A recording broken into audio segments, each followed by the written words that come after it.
This is Monica Perez, and we are here continuing our discussion and reading of the report from Iron Mountain.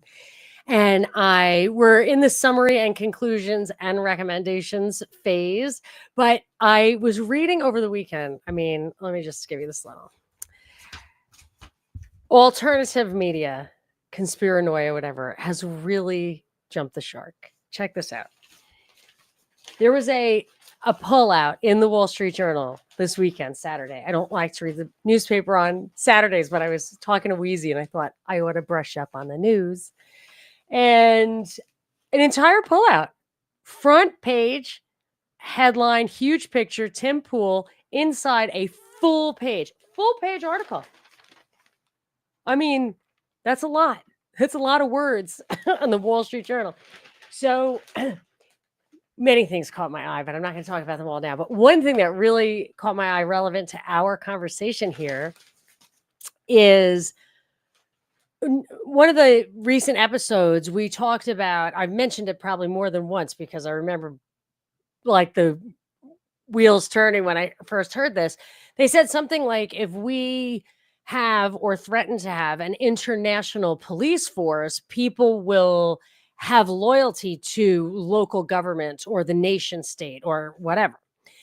And I thought that was so interesting that like our fear of world government is like what's standing between us and anarcho-capitalism, but also anarcho-capitalism is probably set up a stepping stone to world government. I mean, it's quite clever and it's definitely true. I think I talked about watching Mr. Robot, and right out of the gate, it said that like it revealed the conspiracy, the corpo governmental continuum. We're like, oh my gosh, this is how you get people like being loyal to well, I would be loyal to the Constitution and the Bill of Rights, but if you have some senator who's saying that or even defending the process, like even Nancy Pelosi, I think, remembering she was defending some process or other, and I was like, geez, I'm on her side against the other. So then I realized reading this that the conspiracy, like the Mr. Robot thing, is one of the things that unites us behind whatever one or the other of the actual like establishment representatives. And in here there was a paragraph that says the whole thing was, full of like schizo shit, as Scott would say. It says, laced throughout Poole and his team's commentary is a vision of the world in which there is often something deeper and more sinister to a story than what they read in the establishment press. It echoes an idea Trump and his allies repeatedly pushed during his 2024 campaign, that the country is run by moneyed elites who blackmail politicians. It goes on to say many online influencers embrace this kind of conspiratorial thinking because their audiences eat it up, said University of Cambridge professor Sander van der Linden, who studies online behavior. I mean, that's partly true, partly not true. I mean, some of them are opportunists, controlled opportunists, and some of them are paid, and some of them are useful idiots, and some of them, are just like bandwagoners, and they just enjoy being part of the fray. I'm always asked, and then there's the occasional some, of course, are very nice people. I'm always asking myself the question of whether they actually believe these things or if they just get engagement on their content this way. Yada, yada. But my insight on that one was that it's the schizo shit definitely got Trump elected. And if he's right, and that was the last election, or he does institute the technocracy and then we get Gavin Newsom or whatever, it was worth it. And actually, he addresses that a little bit. It says the blowback, it says something, Poole backed Trump during 2020 and 2024. He's defended some of MAGA's most controversial moments, like saying that some people who entered the Capitol were not informed they weren't allowed to be there. Rioters should have been charged, Poole said. Rioters, not trespassers. Okay. The blowback from the base that Trump was receiving over the Epstein case was of his own making, Poole said. Quote, is his strategy to burn his base to the ground to give Democrats a chance to win in the midterms? It's like, hey, I already I already thought of that. I don't know. I mean, I think it's about Newsom and AOC, and I don't know if they want Democrats in the midterms. How much they seem to have gotten a lot of what they wanted: the Genius Act, the big beautiful bill, all of that crap. Whatever Doge did. There was another article in the Wall Street Journal today talking about how companies are bragging about downsizing workforce while still producing the same amount of stuff. And I'm like, yeah, that's what they did with the government. Anyway, this is not a newsreel. This is a discussion of report from Iron Mountain. So let's get to it. I got to get back to the newsreels. I think after we're finished just working on this house a little bit and taking a little summer break. But I wanted to ask you in the meanwhile, if you don't like the commercials, follow me on Substack or on iTunes. It's cheap, and you can on iTunes. I think it's like $5 a month. What I would really appreciate, though, I would really like 300 reviews on iTunes, and I'm almost there. So, of course, I only want 5 stars, but they don't have to be reviews. Could just be ratings. Just if you give me the stars, that would be very fun. That's how I get my feedback. And I've had to rebuild my feed now 3 times. So this is my 3rd time. So I would like to get it back up there. So thank you very much for your participation. So we are in the summary and conclusions chapter. And the subsection we're up to is substitutes for the functions of war. Models. So these are their ideas. I think they're summarizing what they talked about in the book overall. The following substitute institutions, among others, have been proposed for consideration as replacements for the non-military functions of war. Oh my gosh, one more thing. If nukes are fake, and it totally wouldn't surprise me. I was listening to Crow 77, had a German guy on. I was like, that makes complete sense. Like, anyway, because why didn't it incinerate everything? Why is there a cloud of ash? And that's just the beginning. But it is absolutely the model for the world. It is what justifies all this intervention and everything. So this whole thing might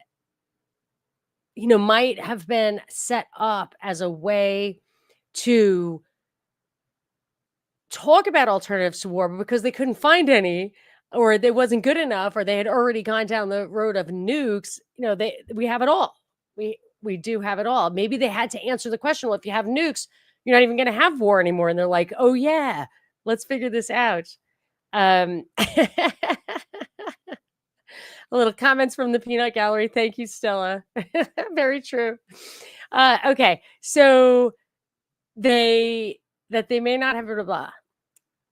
So these are the non-military functions of war. That they may not have been originally set forth for that purpose does not preclude or invalidate their possible application here. Okay, so the first one is economic. A comprehensive social welfare program directed towards a maximum improvement of general conditions of human life. A giant open-ended research program, space research program aimed at unreachable targets. A permanent, ritualized, ultra-elaborate disarmament inspection system, and variants of such a system. These guys, interesting. 2, political. A, or the first one, an omnipresent, virtually omnipotent international police force. That's what I'm talking about. An established and recognized extraterrestrial menace. You know who you are. You know who's pushing that stuff. Massive global environmental pollution. See, they should have focused on that because that's real. That one's real. So, but instead they do the dumb CO2 thing because it's good for us and they want us to have less of it. Fictitious alternate enemies. All right. Sociological, the control function. Programs generally derived from the Peace Corps model, or a modern, sophisticated form of slavery. And then the motivational function, sociological, would be intensified environmental pollution, new religions or other mythologies, those are basically the same, I think. Socially oriented blood games. Do we have examples of that? Is that, I mean, besides boxing, which was already there, Iron Chef? I don't know. I actually think that competing cooks, like, wasn't that the sign of the, or statues to chefs was the beginning of the end for the Roman Empire, or the end of the end, or combinations of these things. Ecological, a comprehensive program of applied eugenics. Well, we sure got that. Cultural, no replacement institution is offered. Scientific, the secondary requirements of the space research, social welfare, and eugenics programs will generate science stuff. Substitutes for the functions of war, evaluation. The models listed above reflect only the beginning of the quest for substitute institutions for the functions of war, rather than a recapitulation of alternatives. It would be both premature and inappropriate, therefore, to offer final judgments on their applicability to a transition to peace and after. Furthermore, since the necessary but complex project of correlating the compatibility of proposed surrogates for different functions could be treated only in exemplary fashion at this time, we have elected to withhold such hypothetical correlations as were tested as statistically inadequate. Nevertheless, some tentative and cursory comments on these proposed functional solutions will indicate the scope of the difficulties involved in this area of peace planning. Economic. The social welfare model cannot be expected to remain outside the normal economy after the conclusion of its predominantly capital investment phase. Its value in this function can therefore be only temporary. The space research substitute appears to meet both major criteria and should be examined in greater detail, especially in respect to its probable effects on other war functions. Hey, this was before the moon landing. Interesting. Elaborate inspection schemes mentioned earlier, although superficially attractive, are inconsistent with the basic premise of transition to peace. The, quote, unarmed forces variant, logistically similar, is subject to the same functional criticism as the general social welfare model.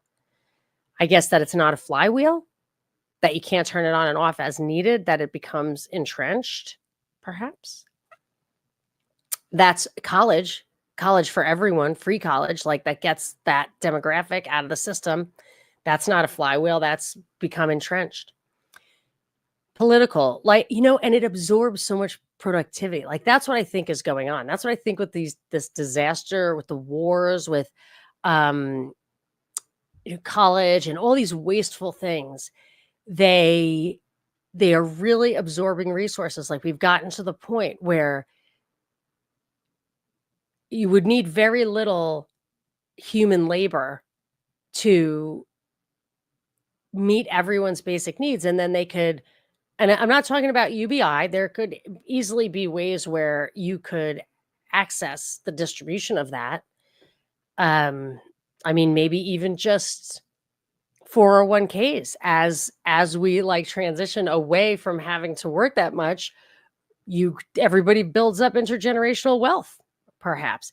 There was another article in the journal, I've been reading it like crazy lately, that said, it was a ridiculous graph though, like the extrapolation was ridiculous. It says that we're going to peak, I don't know, in 2100 at 10 billion people and then start going down to like a zero. That like a declining birth rate means zero population, which of course it doesn't. I think they were saying it's demoralizing, whatever. But the argument that these scientists were making for avoiding the demographic bust is that people are good. People are essentially good and they're smart and do stuff, which is actually rather a Catholic thing.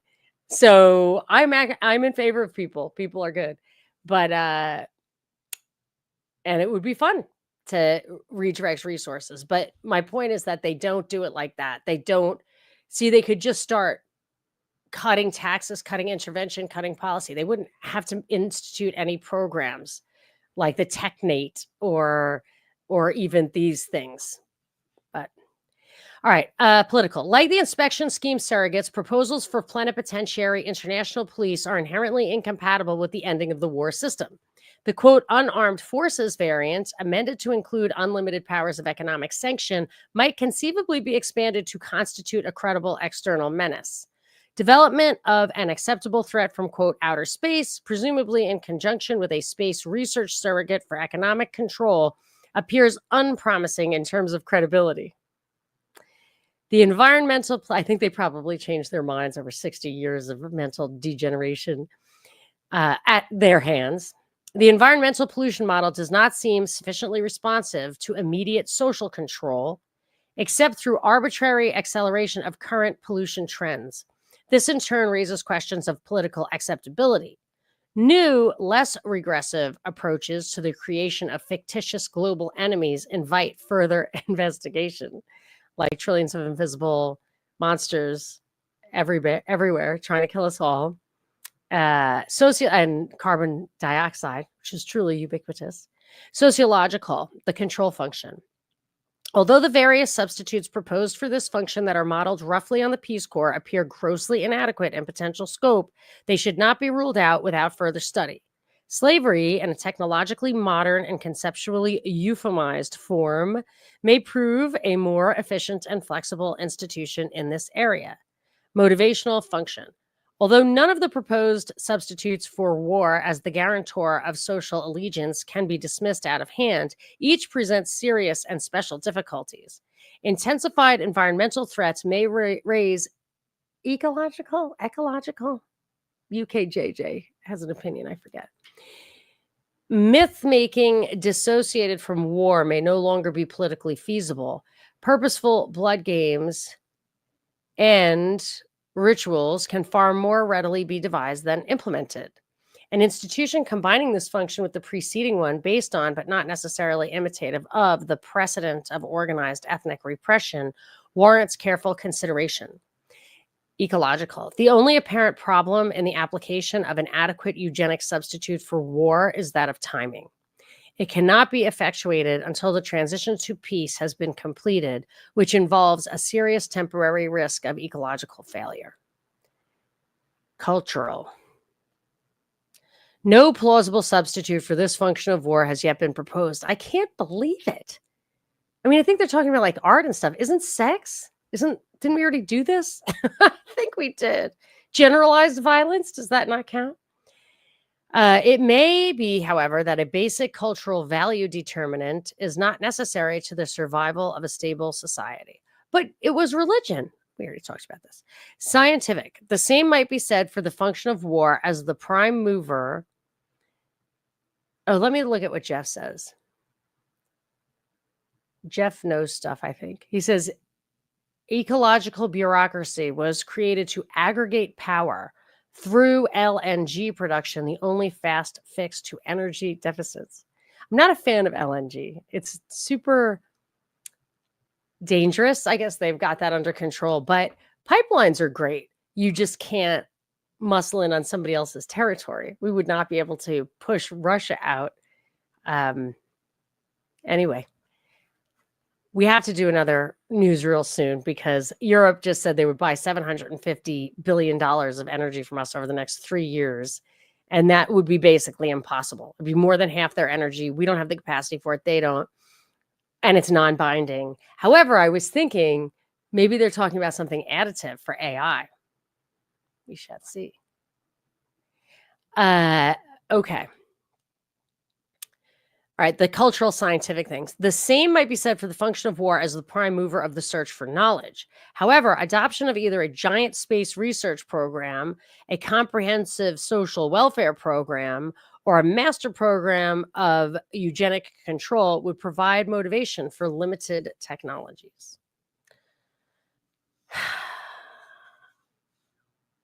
So it's not big enough?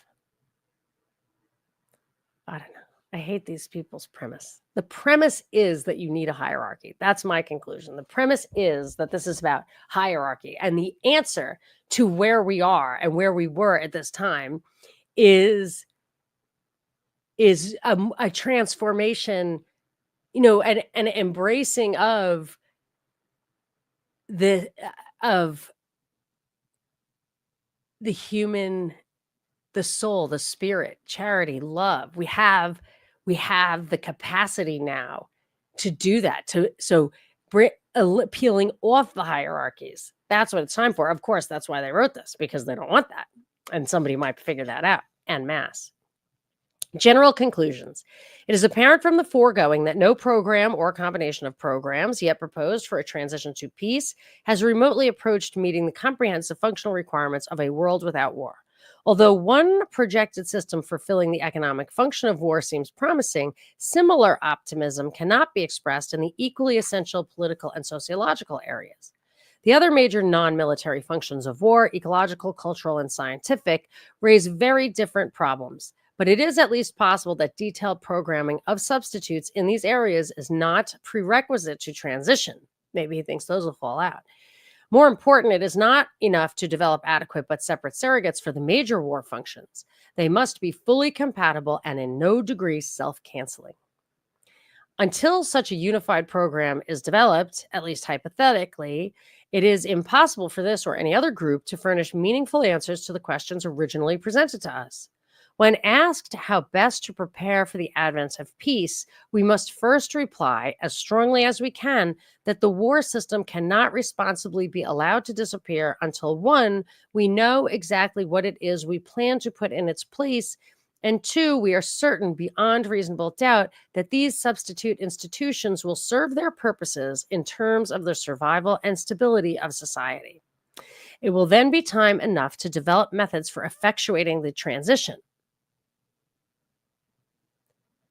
Procedural programming must follow, not precede substantive solutions. Such solutions, if indeed they exist, will not be arrived at without a revolutionary revision of the modes of thought heretofore considered appropriate to peace research. That we have examined the fundamental questions involved from a dispassionate, value-free point of view, you can say that again, should not imply that we do not appreciate the intellectual and emotional difficulties that must be overcome on all decision-making levels before these questions are generally acknowledged by others for what they are. They reflect on an intellectual level traditional emotional resistance to new, more lethal, and thus more shocking forms of weaponry. The understated comment of then Senator Hubert Humphrey on the publication of On Thermonuclear War is still, was that Kahn? I think it was, is still very much to the point. Quote, new thoughts, particularly those which appear to contradict current assumptions, are always painful for the mind to contemplate. I think that's true. Nor, simply because we have not discussed them, do we minimize the massive reconciliation of conflicting interests, which domestic as well as international agreement on proceeding toward genuine peace presupposes. Yes, so who has the power? This is probably where the CIA comes in. They make it happen. This factor was excluded from the purview of our assignment, but we would be remiss if we failed to take it into account. Although no insuperable obstacle lies in the path of reaching such general agreements, formidable short-term private group and general class interest in maintaining the war system is well established and widely recognized. The resistance to peace stemming from such interest is only tangential in the long run to the basic functions of war, but it will not be easily overcome in this country or elsewhere. Some observers, in fact, believe that it cannot be overcome at all in our time, that the price of peace is simply too high. This bears on our overall conclusions to the extent that timing and the transference to substitute institutions may often be the critical factor in their political feasibility. That's funny. That kind of goes back to the makers of the modern mind, where it was really about timing. But yeah, I mean, is Rand Corporation going to give up its power? Who do they have more power than it looks like? Are they behind pointing the finger at everything else, everyone else? Is it Big Pharma? And I mean, Big Pharma is getting more powerful. They're not the war people, but Rand, I mean, I assume they control politicians. They would simply not comply with this unless you did a space thing, which they do. It is uncertain at this time whether peace will ever be possible. It is far more questionable by the objective standard of continued social survival rather than that of emotional pacifism that it would be desirable even if it were demonstrably attainable. The war system, for all its subjective repugnance to important sections of opinion, has demonstrated its effectiveness since the beginning of recorded history. It has provided the basis for the development of many impressively durable civilizations, including that which is dominant today. It has consistently provided unambiguous social priorities. It is, on the whole, a known quantity. A viable system of peace, assuming that the great and complex questions of substitute institutions raised in this report are both soluble and solved, would still constitute a venture into the unknown, with the inevitable risks attendant on the unforeseen, however small and however well hedged. These guys do not like that. They do not like risk. They want control. That's why they want the surveillance and the censorship, I think. Government decision makers tend to choose peace over war whenever a real option exists because it usually appears to be the safer choice. Under most immediate circumstances, they are likely to be right. But in terms of long-range social stability, the opposite is true. At our present state of knowledge and reasonable inference, it is the war system that must be identified with stability. The peace system with social speculation, however justifiable the speculation may appear, in terms of subjective moral or emotional values. A nuclear physicist once remarked in respect to a possible disarmament agreement, if we could change the world into a world in which no weapons could be made, that would be stabilizing. But agreements we can expect with the Soviets would be destabilizing. The qualification and the bias are equally irrelevant. Any condition of genuine total peace, however achieved, would be destabilizing until proved otherwise. If it were necessary at this moment to opt irrevocably for the retention or for the dissolution of the war system, common prudence would dictate the former course. But it is not yet necessary, late as the hour appears. And more factors must eventually enter the war-peace equation than even the most determined search for alternative institutions for the functions of war can be expected to reveal. One group of such factors has been given only passing mention in this report. It centers around the possible obsolescence of the war system itself. We have noted, for instance, the limitations of the war system in filing its ecological function and the declining importance of this aspect of war. It by no means stretches the imagination to visualize comparable developments which may compromise the efficacy of war as, for example, an economic controller or as an organizer of social allegiance. This kind of possibility, however remote, serves as a reminder that all calculations of contingency not only involve the weighing of one group of risks against another, but require a respectful allowance for error on both sides of the scale. So maybe, they account for these things. So they don't control everything, but they account for the risks and they have plans. Stella and I were talking about that recently. Jeff is saying war is a feature, not a bug. That's true. He says pharma and tech are public-private partnerships for development of the war party. Okay. Yeah, well, tech is definitely the sister. And I guess pharma is too. These are bioweapons. And Stella sees big pharma as a tentacle.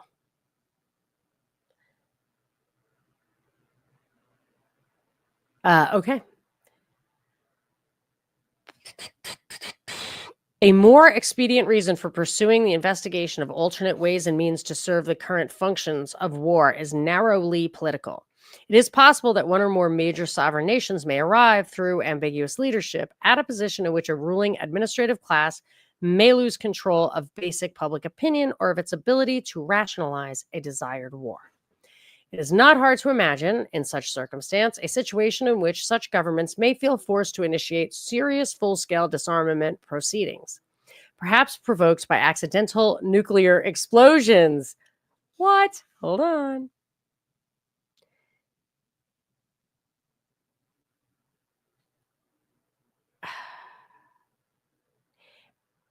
Some major nation, through ambiguous leadership, may arrive at a position in which a ruling administrative class may lose control of basic public opinion, or of its ability to rationalize a desired war. It is not hard to imagine in such circumstance a situation in which such governments may feel forced to initiate serious full-scale disarmament proceedings, perhaps provoked by accidental nuclear explosions. Accidental in quotes. And that such negotiations may lead to the actual disestablishment of military institutions. I mean, that's it right there. Even if this thing was a hoax, these guys figured it out. They're definitely pulling the curtain back. As our report has made clear, this could be catastrophic. It seems evidence that maybe it is a parody. It seems evident that in the event an important part of the world is suddenly plunged without sufficient warning into an inadvertent peace, even partial and inadequate preparation for the possibility may be better than none. Remember when Iceland refused to pay its debt during that European debt crisis? They didn't get a lot of press. I mean, that's basically the equivalent of what they're talking about, in my opinion. The difference could even be critical. The models considered in the preceding chapter, both those that seem promising and those that do not, have one positive feature in common: an inherent flexibility of phasing. And despite our strictures against knowingly proceeding into peace transition procedures without thorough substantive preparation, our government must nonetheless be ready to move in this direction with whatever limited resources of planning are on hand at the time, if circumstances so require. An arbitrary all-or-nothing approach is no more realistic in the development of contingency peace programming than it is anywhere else. But the principal cause for concern over the continuing effectiveness of the war system, and the more important reason for hedging with peace planning, lies in the backwardness of current war system programming. Its controls have not kept pace with the technological advances it has made possible. Despite its unarguable success to date, even in this era of unprecedented potential and mass destruction, it continues to operate largely on a laissez-faire basis. To the best of our knowledge, no serious quantified studies have ever been conducted to determine, for example, optimum levels of armament production for purposes of economic control at any given series of chronological points and under any given relationship between civilian production and consumption patterns. Correlation factors between draft recruitment policies and mensurable social dissidence. Mensurable? Surely I mean measurable. Mensurable? Is that a word? I got to do it. I'm sorry, people. I can't accept mensurable. But it would be the only typo in the entire book, right? So let's see. I should just ask. Where's Frightening Me these days? He used to get me answers in real time. Able to be measured. Mensurable, mensurable, means able to be measured and having fixed limits. Okay, so it's the equivalent of measurable. Draft recruitment policies and measurable social dissidence. This was written in 1967. I don't know how far the social dissidence arose from the draft policies, but this goes right along with the fact that, like, Students for Democracy, or what it was called, the Gloria Steinem thing, all that stuff in the 60s was CIA stuff. Even the protests, the anti-war protests, knowing that the CIA wants the war, presuming, but they also wanted the protests to totally ruin our society, but also maybe to discredit the war effort. Hat tip to Bobby on that.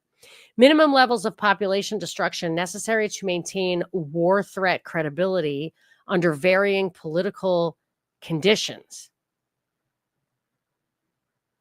Maintaining war threat credibility, minimum population destruction.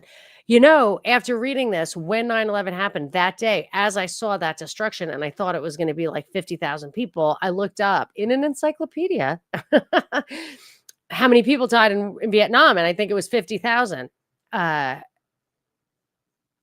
I think it was 50,000 there, and then more after the fact, or maybe it was 50 altogether. But they kill people on purpose. That's what I think the shootings are. Mass shootings, school shootings. There's just going to be a critical mass where it's like 50,000 or 20 or 2,000. I think that it's 3,000. I think Pearl Harbor was the like minimum thing to change opinion, which they knew long before they wrote this or discovered after. But that's what 9/11 was too. Same as Pearl Harbor. I knew Pearl Harbor. But yeah, so they do that, I think. And I think that it's, it's coming. I guess with the pseudo pandemic, they upped that for eugenic purposes, not for changing policy opinion, which they also did. Optimum cyclical frequency of shooting wars under varying circumstances of historical relationship. So these and other war function factors are fully susceptible to analysis by today's computer-based systems, but they have not been so treated. Modern analytical techniques have up to now been relegated to such aspects of the ostensible functions of war as procurement, personnel deployment, weapons analysis, and the like. We do not disparage these types of application, but only deplore their lack of utilization to greater capacity in attacking problems of broader scope.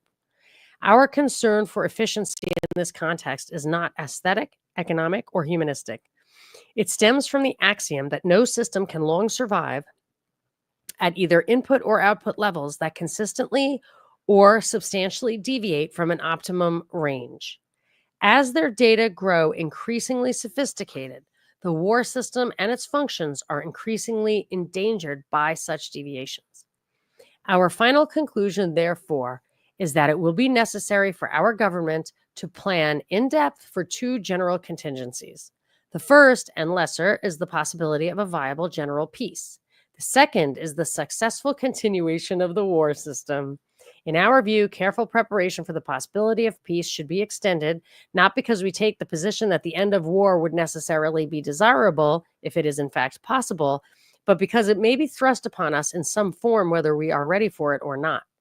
Planning for rationalization and quantifying the war system, on the other hand, to ensure the effectiveness of its major stabilizing functions, is not only more promising in respect to anticipated results, but it is essential. We can no longer take for granted that it will continue to serve our purposes well merely because it always has. The objective of government policy in regard to war and peace in this period of uncertainty must be to preserve maximum options. The recommendations which follow are directed to this end.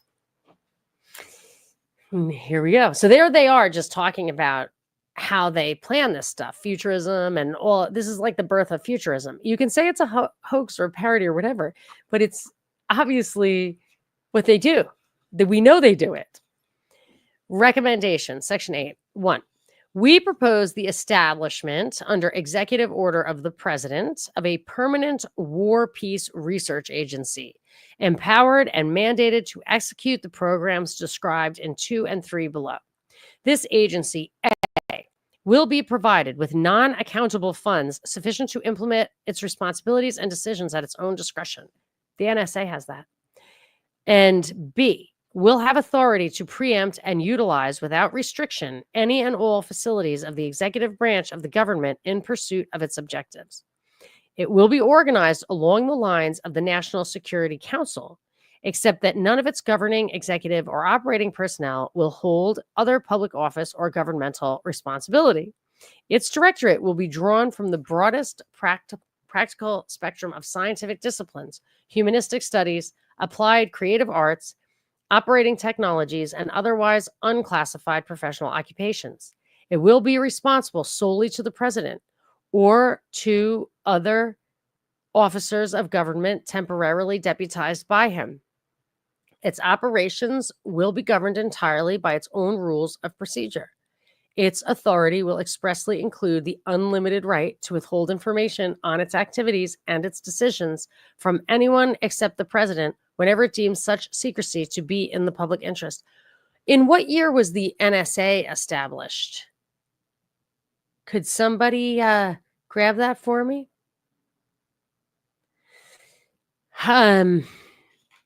Because this sounds like the NSA to me.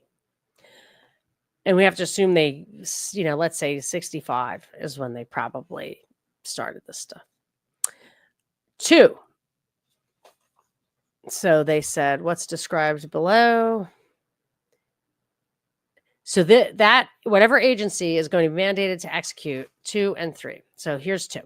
The first of the War Peace Research Agency's 2 principal responsibilities, was it DARPA? But DARPA already existed. Will be to determine all that can be known, including what can reasonably be inferred in terms of relevant statistical probabilities. Okay, Stella, thank you. The NSA was established in November 1952. And I think ARPA, the predecessor of DARPA, was also way before this. But maybe it was maybe it was still no such agency. Maybe it was kind of undercover. And these guys are writing this to soften us up for this idea, to explain why we need it so we can keep the war system going. But I think he's saying like we could have a controlled war, a moderated war system. All right. The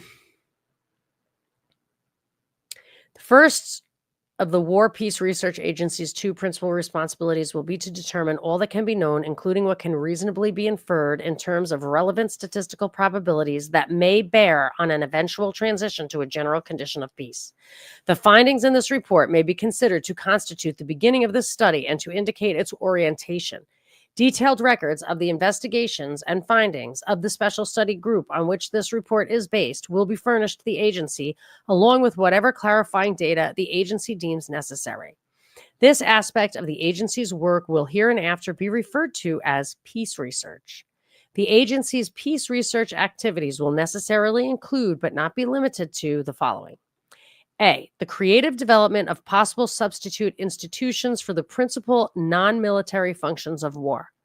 The careful matching of such institutions against the criteria summarized in this report, as refined, revised, and extended by the agency. C, the testing and evaluation of substitute institutions for acceptability, feasibility, and credibility against hypothecated transitional and post-war conditions. The testing and evaluation of the effects of the anticipated atrophy of certain unsubstituted functions. Okay. So if everything isn't substituted, what happens when it dries up and falls off? D, the development and testing of the co-relativity of multiple substitute institutions with the eventual objective of establishing a comprehensive program of compatible war substitutes suitable for a planned transition to peace, if and when this is found to be possible and subsequently judged desirable by appropriate political authorities. E, the preparation of a wide-ranging schedule of partial, uncorrelated crash programs of adjustment suitable for reducing the dangers of an unplanned transition to peace affected by force majeure. Peace research methods will include, but not be limited to, the following. I wonder if like a solar flare or an EMP or something like that would be one of these like force majeures. Peace research methods will include, but not be limited to, the following. A, the comprehensive interdisciplinary application of historical, scientific, technological, and cultural data. B, the full utilization of modern methods of mathematical modeling, analogical analysis, and other more sophisticated quantitative techniques in process of development that are compatible with computer programming. C, the heuristic peace games procedure developed during the course of its assignment by the special study group, and further extensions of this basic approach to the testing of institutional functions. 3, the War Peace Research Agency's other principal responsibility will be war research. Its fundamental objective will be to ensure the continuing viability of the war system to fulfill its essential non-military functions for as long as the war system is judged necessary or desirable for the survival of society. To achieve this end, the war research groups within the agency will engage in the following activities. Okay, so this is the 3. So there was 2 and 3. This is the section 3A. Quantification of existing application of the non-military functions of war. Specific determinations will include, but not be limited to, the gross amount and the net proportion of non-productive military expenditures since World War II assignable to the need for war as an economic stabilizer. Cold War sounds like to me. 2, the amount and proportion of military expenditures and destruction of life, property, and natural resources during this period assignable to the need for war as an instrument for political control. 3, similar figures to the extent that they can be separately arrived at, assignable to the need for war to maintain social cohesiveness. 4, levels of recruitment and expenditures on the draft and other forms of personnel deployment attributable to the need for military institutions to control social disaffection. Let's just think, they keep talking about the draft. There are a lot, I think, of substitutes that probably didn't exist back then. We have tons of people in prisons. They had a lot of mental institutions back then, and I think they're bringing them back now that they've brought back, they've maxed out mental illness. But prisons are big. I'm telling you, I think college. Yeah, I guess drug addiction. What are other institutions where they, I mean, yeah, the military, definitely. And I think it's, the class lines blur, but I feel like the military really attacks the lower class. Okay. 5, the statistical relationship of war casualties to world food supplies. Not worried about that. The correlation of military actions and expenditures. Oh, this might have been before the Green Revolution that made food more producible. Although I think it eliminated heirloom wisdom on growing stuff, and now it's running into problems. I've read about India in that regard, but still, I don't think we have a problem with food supplies. The correlation of military actions and expenditures with cultural activities and scientific advances, including necessarily the development of mensurable standards in these areas.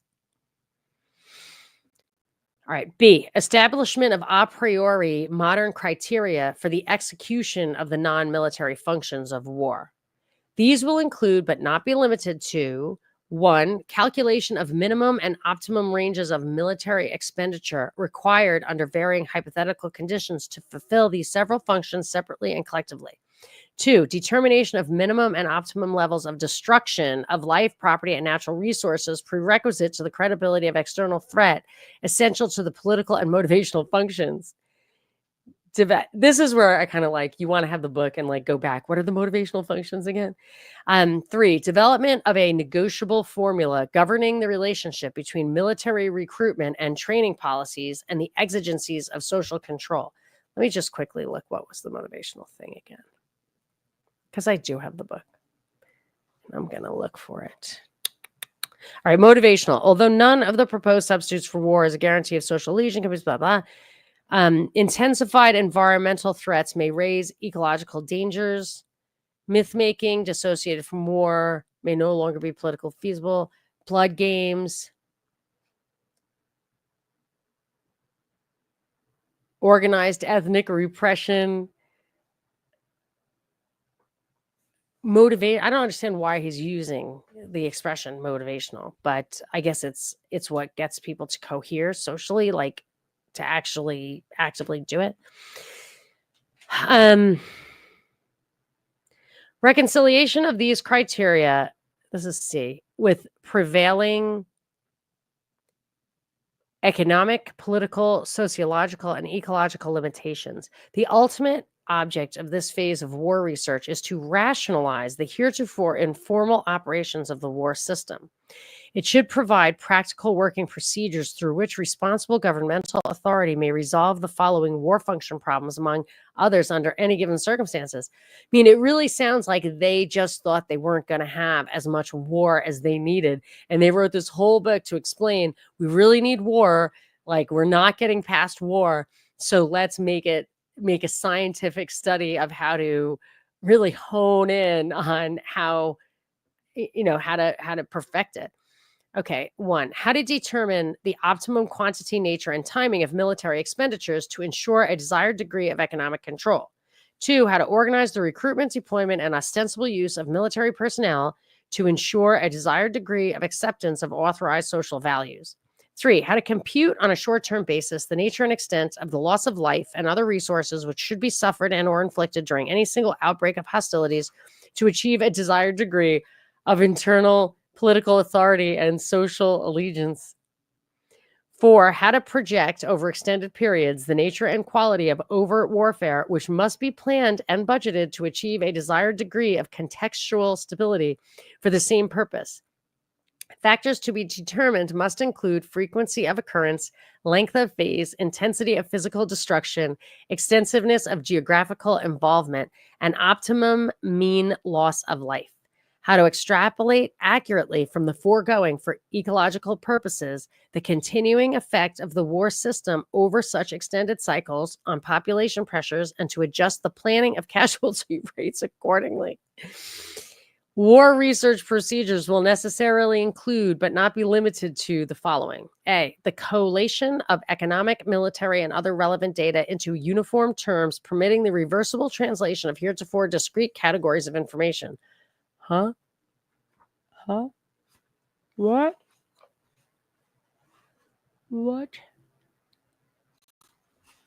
There's a little footnote there. Yeah, they're just talking about normalizing measurements. All right. B, the development and application of appropriate forms of cost effectiveness analysis suitable for adapting such new constructs to computer terminology, programming, and projection. And C, extension of the war games methods of systems testing to apply as a quasi-adversary proceeding to the non-military functions of war. You want me to reread this one? Jeff says reread. The development and application of appropriate forms of cost effectiveness analysis suitable for adapting such new constructs to computer terminology, programming, and projection. I think they did that with COVID, and they weren't doing the analysis they told us they were doing. They were doing this analysis, and they told us they were doing it for our health, which they were doing the opposite. Extension of the war games methods of systems testing, testing to apply as a quasi-adversary proceeding to the non-military functions of war. All right, 4, and this is the last paragraph of the book proper. 4, since both programs of the War Peace Research Agency will share the same purpose to maintain governmental freedom of choice in respect to war and peace until the direction of social survival is no longer in doubt, it is of the essence of the proposal that the agency be constituted without limitation of time. Its examination of existing and proposed institutions will be self-liquidating when its own function shall have been superseded by the historical developments it will have, at least in part, initiated. Well, that was just a knee slapper. That was absolutely hilarious. And that bore no resemblance to the parody that is described, and I actually dug into, by Navasky in the intro to the follow-up edition of this from the 80s. There are a couple of more appendices in this one that I want to read next time. It will definitely not be a whole hour, but let's just read that as kind of an epilogue to this. And coming soon, I'm discussing this with Scott and William, who are some of the only guys I know who read books, like a lot of books. And I throw them a book and they read it. And they're like, we can talk about it. I'm like, right on. So we will bring that to you soon. And thank you all for coming. Oh, yeah. Don't forget, please, to give me a 5 stars on iTunes or whatever you think. You don't have to write a review. Just give me a rating. Thanks, guys. Later.